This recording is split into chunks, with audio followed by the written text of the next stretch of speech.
What's up, buddy? Not much, man. Not much. What did I call you the other day when you called hello, Mr. Tokyo? Is that how I started that conversation? Yeah, you said that a couple times. Well, the first one landed Tokyo. hot. Hello, Tokyo. Yeah, hello, Tokyo. How was your trip? It was the best trip I've ever been on. Wow, I've been on some trips with you, so that's nice. I wasn't on this one. See, in that statement, that's why I make it a point. Sometimes I come back to the office and people will say, how was your trip? And I'm like, not great. I've heard you say that as well. Right.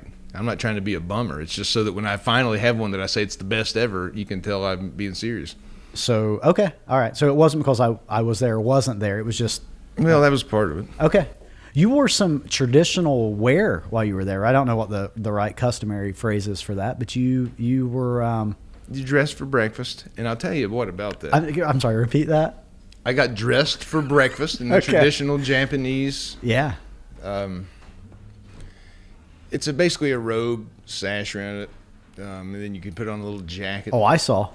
Oh, you saw pictures Yeah. of it? I forget that my wife posts my whole life on Facebook. Yeah. Right. But here's the beauty of that. See, I knew I would get clowned a little bit whenever I got back because it's unusual looking, right? Here's what I learned. By about day 2 or 3, for the first day you feel a little bit awkward putting this on. But so where I stayed in this traditional ryokan, you have to reserve your shower time. You know me, I'm kind of late sometimes for things. Right. So I'm rushing back up to the room to get ready for the breakfast that gets brought in by this nice old lady, so respectful. She was great. Okay. But what I'm realizing is they've just found a genius, convenient way to hurry up and get dressed for breakfast in basically just a bathrobe. But it looks very formal and nice. It did, yeah. No, So by day 2 or 3, I'm thinking, why don't we just do this in America? This is wonderful. So did you buy a bathrobe when you got back? I haven't yet, but I might. It's going to be your. Well, I eat a lot of breakfast with you. If you come to breakfast at work in a bathrobe, I may have questions or at least concerns. Exactly. That's my point. If I was wearing the official gear, right, suddenly I look kind of fancy. So where, I mean, I know that I follow you on all of your social media platforms, but my platforms, yeah. Okay. Where all did you guys go? I mean, briefly. We started off in Seoul, South Korea for a few days, and then to Kyoto. Took a train around Mount Fuji up to Tokyo. Flew home. I got you. So one statement that you made on that trip was that at some point I was talking to you, it would have been the middle of the night where you were, middle of the day. You were 13 hours ahead of us. 13 hours ahead, yeah. Yeah. So our conversations got real interesting, especially middle of the day type stuff, because you were middle of the night where you were.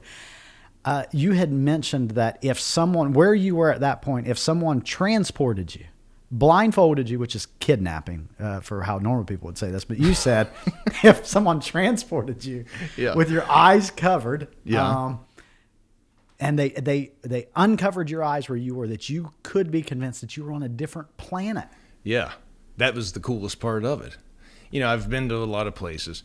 It was the first time ever that, just like you say, if I didn't know any better, because the culture is so different, and I mean all this in an extremely positive way, I cannot wait to go back. Okay. But because it's so different than, I mean, even Europe, South America, here, the tradition, the respect that is shown by everyone to you, and you quickly begin to integrate into bow with a thank you. Everybody's children are the most quiet, respectful, nice little kids you ever met in your life. Of course, the clothes are different, the food's different. So, and I think the language barrier is part of it too.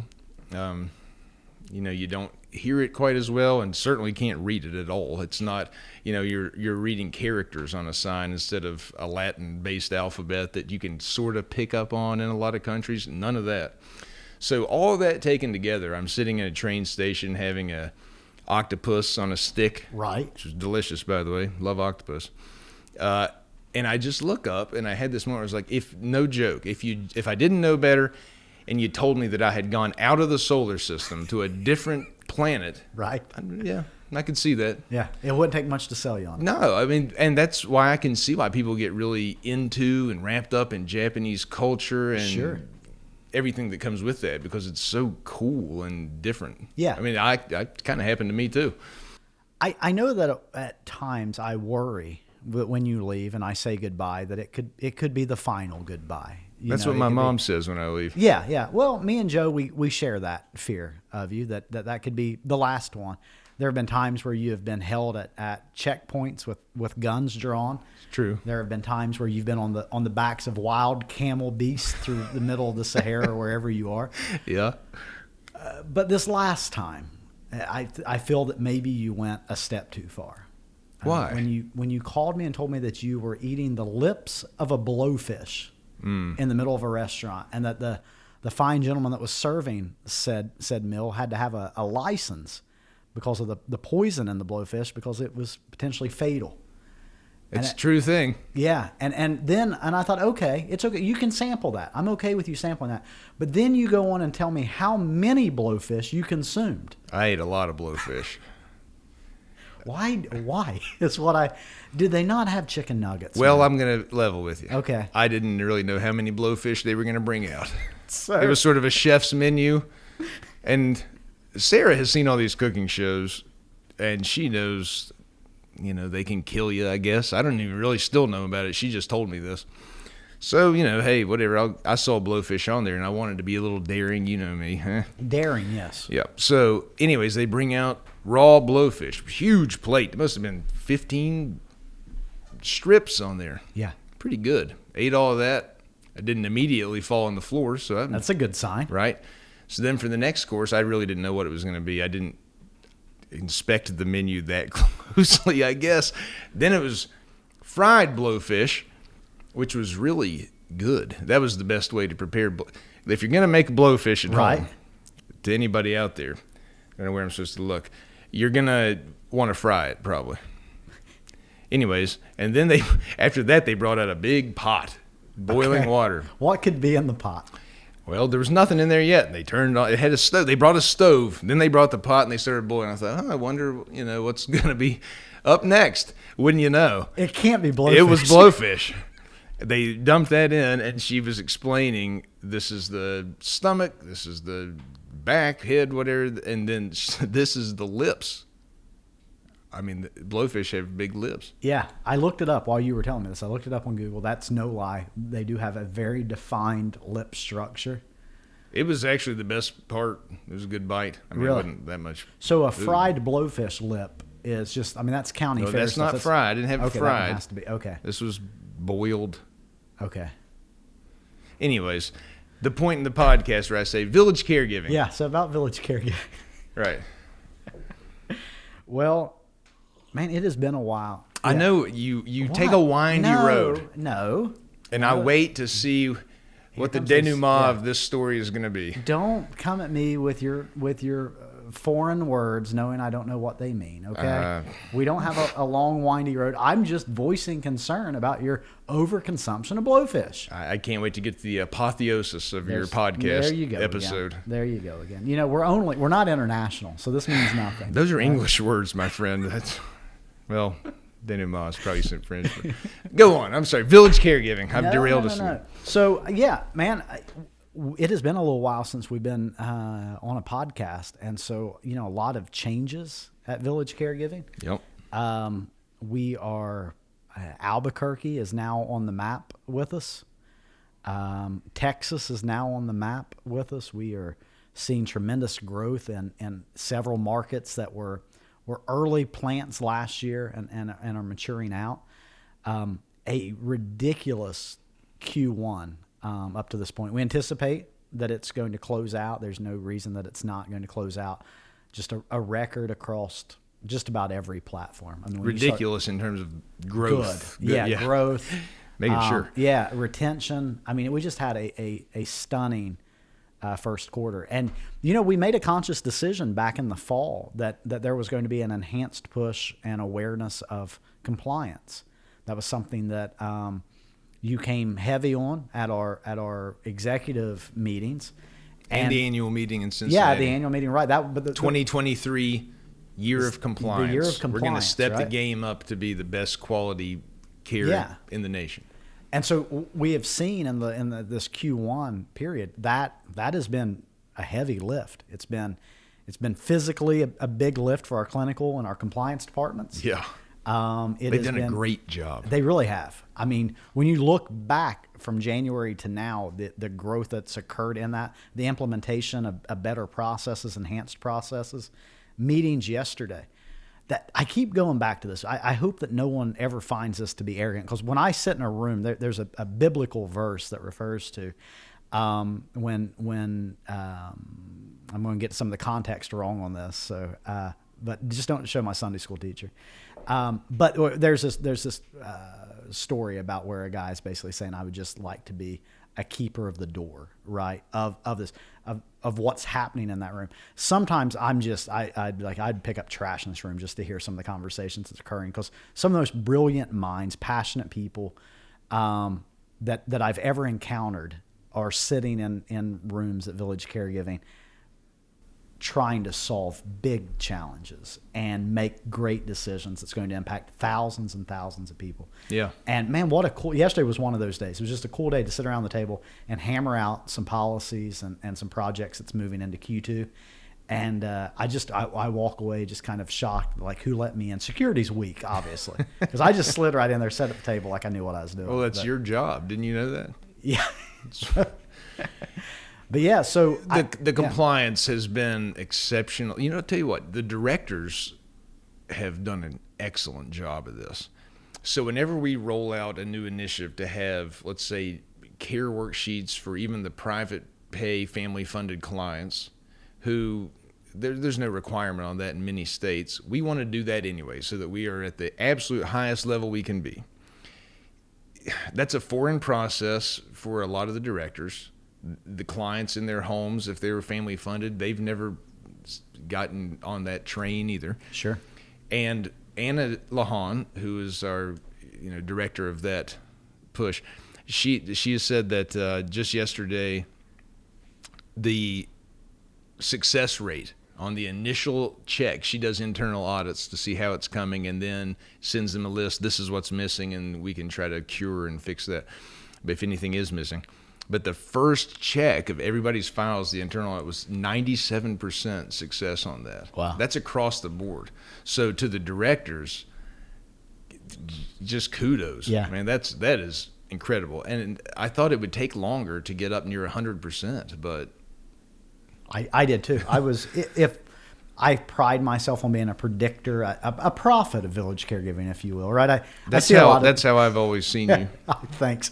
I'm going to start wearing a traditional garb for that. This is the prophet of Village Caregiving, Aaron. You may enter the room. Biblical name. Yeah, it is, and spelled in the traditional sense. I tell everyone that. No Jeffs in the Bible. There's not? I don't think so. I saw a quote the other day, something biblical, and there was a name. It was like, I don't know, Gary or something. I'm like, that's not in the Bible. What Gary? Version? I don't know. It's a made up name. But yeah, it was something strange. But where I'm going with this is, push back on this, okay? Glad to. You just said that in many states this isn't required. We have a good argument that if we went off last year's model, we did things great and was still better than most of our competitors. I've already told you this is hard, and it costs a lot of money. Mm-hmm. It takes a lot of time. And you could even argue from my position, it's not even needed. It's unnecessary. It's slowing us down. Well, and some of the clients will tell us that if it's not required by a state program, they'll just say, why am I having to fool with this worksheet? Right. Well, sir, ma'am, we're trying to make sure that, the caregiver that's in your home is following this plan of care to the T and give you the best quality care we can. But sure. You're right, they will push back on that even. And this company is privately held. It's still owned by the folks that founded the company. Why on earth would you do something that would maybe cost us profit? I mean, why are we doing? Have you lost your mind? No. Then why? Well, I mean, it's what we're talking about, right?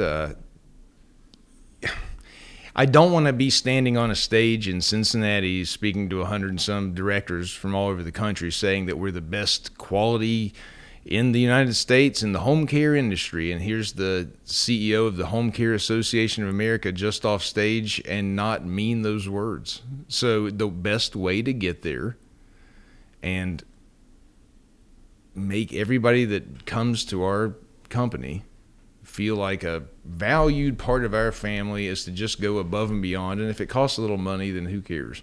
I mean, that's just, it's worth it. I was watching a documentary on Netflix, I think it was recently, and it was the story of Bernie Madoff, right? And the most notorious Ponzi scheme ever. And when you watch, I recommend watching it. It Ponzi? Is that not Ponzi scheme? Ponzi? Yeah, well, okay, all right. I thought you were talking about bonsai for a minute. Okay, that's fine. So, did you say the Japanese culture was a culture of kindness and respect? You know, every once in a while, Sarah will listen to one of our podcasts and she'll be like, "Why are you so mean?" Yeah, a lot of feedback on that. A lot of viewer comments. You could be nice to Aaron as well. I tease you because I love you. You know that. So this watching Madoff on Netflix, yeah, which was named after a human, and I don't know if he had a preference of how you pronounce his last name, but I'm willing to move on past that. Yeah, but they fair. Very early on, Bernie went to work for his father-in-law, and he had this accounting firm, and it had nothing to do with investments or anything. And this scheme started way back. It escalated in the 90s and the early 2000s, but it went way back. And the story goes on to talk about how Bernie's life kind of started and how his dad wasn't overly successful and his mom had to pick up like part-time jobs. And that wasn't a traditional role in their communities at this point. And he kind of had a hard upbringing because of that. But it goes on to say that there came this time where he had taken some investment money from the CPA firm of these different clients, and he invested in some stocks that wasn't safe. And then there was a disruption in the market, and all of a sudden that money was gone. And it was, say, $30,000 at this point. And his father-in-law had the money to make it right with the clients. So it kind of goes on to talk about in this story with Bernie that he came to this pivotal point where he had to make a decision. Okay. Yeah, right. And this was the choice that he had to make. I have a feeling he made the wrong one. Well, I haven't seen the documentary. Yeah. The two choices that he had on that day was with these clients to be a fraud or a failure. There were no other options. The money was gone. And he could take the money from his father-in-law and put it back in and make him think that he was the only investor on Wall Street that didn't lose money on this day and be a fraud. Or he could fess up and be a failure. And he chose that day to be a fraud instead of a failure. And in 2008, the greatest scheme was uncovered, and $65 billion of liquidated assets was found missing because of a decision that he made. And so why I bring that up is that you guys had an opportunity at many, many times, and much like kind of in Bernie's story, to go the other way. You guys have had opportunities where you had to decide, are we going to be authentic? Are we going to be real? Are we going to make honest decisions here? And if it risks failure, if it risks loss, that's okay. But I'd rather be that than to be a fraud.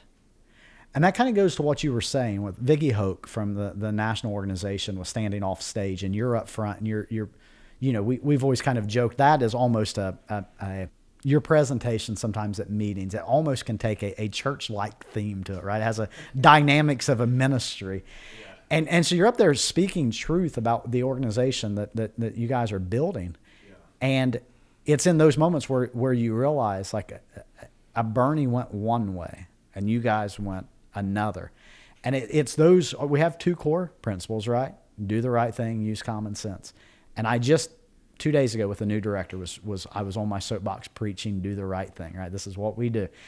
And I said it with I pass a lie detector test, is what I tell them. You hook me up right now. When I tell you we do our very best all the time to do the right thing, even when no one's looking.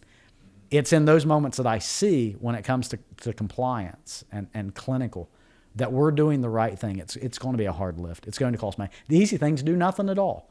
But we commit to doing the right thing, even when no one's looking, just because that's who we are. You agree with that? Oh, 100%. I've told directors when I've gone around to various offices and sat down with the director one-on-one, sort of a welcome to the company style of speech, It's hard to get these words out because it's a little confrontational, but I try to make sure I say the following thing. If you want to try to get fired from this company, number one, lie, cheat, or steal. Yeah. Okay? That is just unacceptable and something that will not happen here. And that, by the way, the end of that story is number two. It's a way to encourage honest communication. Don't be afraid to pass along bad news. We work through problems together. We've been in your shoes, things like that. But I do drop that first one. That's what you want to do if you don't want to work here. And yeah, I'm not afraid of failure. Yeah. I don't know about Mr. Madoff or whatever, but look, that's part of it.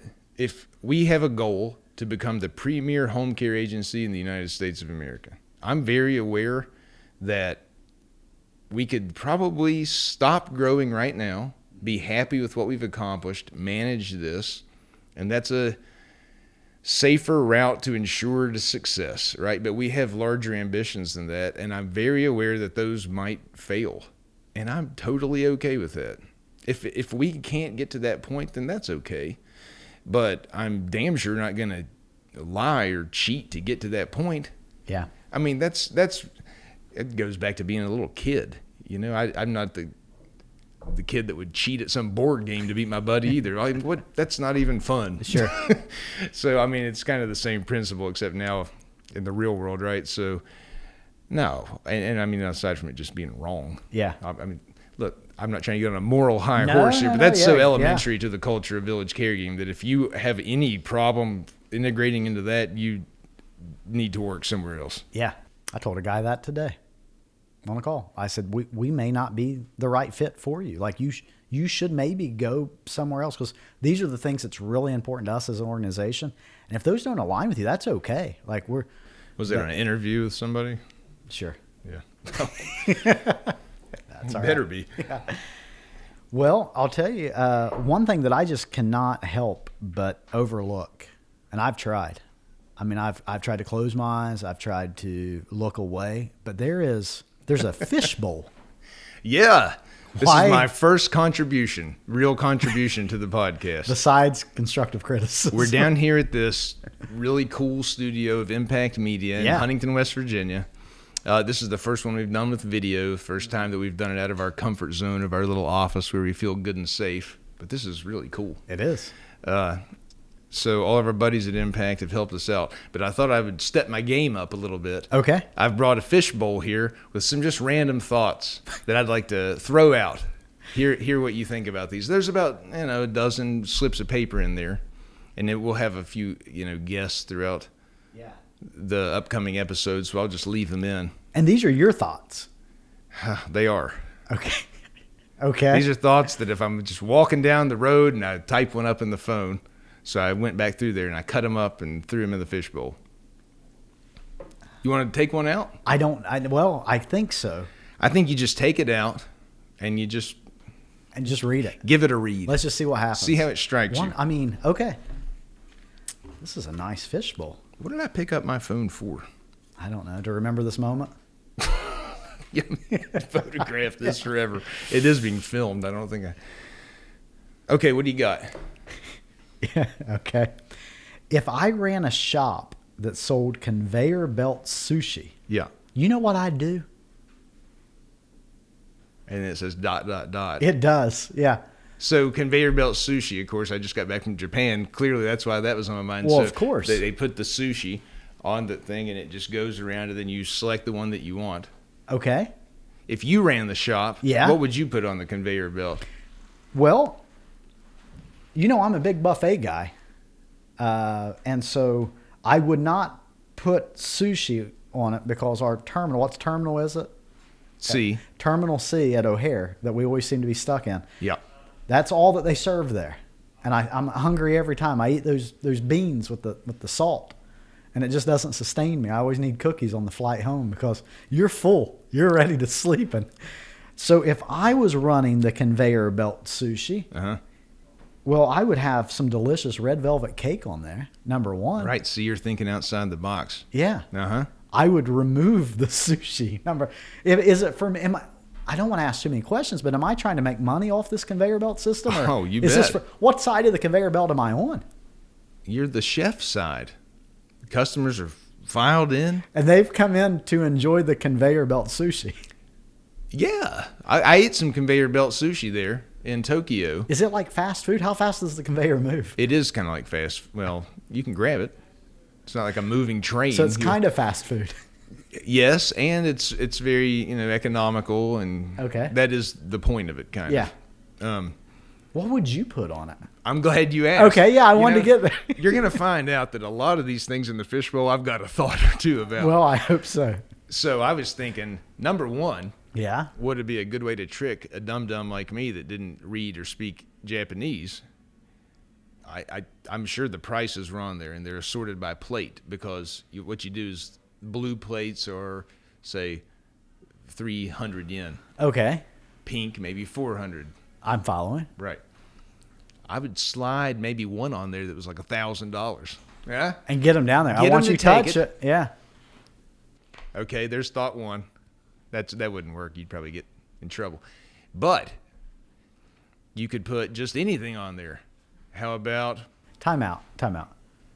Have you ever been at a checkout line and realized that something you picked up that did not have a price on it was an astronomical number, but out of pride, you're like, well, I can't put it back. Like, I guess we're buying this. This would be my best belt ever.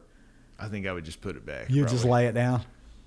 I don't know. I could get embarrassed into it. What maybe. if you I don't got over recall there? this Yeah, what happening. if you got over there and you pulled the gold plate sushi off? You're like, I just like the gold plate. And they're like, oh, that is special gold plate sushi that obviously is flown in from Japan. I would just pay for it, I guess, if Oh, I ate it. gosh. That's my point, though, right? Yeah, you'd have to. Crafty. Now, that's not ethical. No, So that's why I'm joking around. But check this out. This is what I I want was this thinking. idea. This is hot. I think that the attraction to the conveyor belt sushi is not in the sushi itself, because you can get that anywhere. It's the novelty of the conveyor belt. Really? I think, where can you go right now? You're going to take your wife Danielle out to dinner tonight. Where can you go to get a conveyor belt coming around? Nowhere. No, yeah. I mean, the airport. The airport? Well, not food on it, but that's where the conveyors are. Oh, you're just going to put it on a walking escalator? Yeah, if I need to get food on a conveyor belt, I have to go to the airport. You're I'm on trying a to different think. level than Yeah, where I'm I trying am. to think here. I'm You're already- nervous. You could do it with electronics. Maybe I'm going to put a laptop on a conveyor belt. Okay. In a store. It's a flashy way, we're living in a high-paced society. But take it back to food. There's buffets. You mentioned a buffet, Yeah. didn't you? Yeah. What if it was just coming around right to you? You don't have to get up and go back in that line. Right. You just Send it by you. look at all these different cakes. Right. It's fun for the kids. It's kind of like a hibachi sort of environment. But now it's a little different twist. I think we could sell that. A conveyor purveyor, if you will. Is that? That's the name of the restaurant. It's going places. Every day you could serve something different. Sure. I love the You got idea. a minute. You got 1 minute or so left on this. You want to pull another one, or is that enough No, to satisfy gosh, you no. for the Are rest you of your kidding life? me? I could spend all day just on conveyors. Next time you see a conveyor belt, I'd eventually fall off, though. oh, Sorry. why do you do it? I don't know. I don't want to. It overtakes you. Yeah. Comes out. I don't want to. I should talk to Sarah about these things. I am just ridiculously glad that you're back. I'm glad to be back. Yeah, buddy. I'm glad that you're back, with or without blowfish. I'm just glad that you're back. Thanks. Yeah, you're welcome. Good idea on the fishbowl, by the way. Oh, there's some dandies. Oh, I in can't there. wait. I'm intentionally not looking. Cheers. Cheers.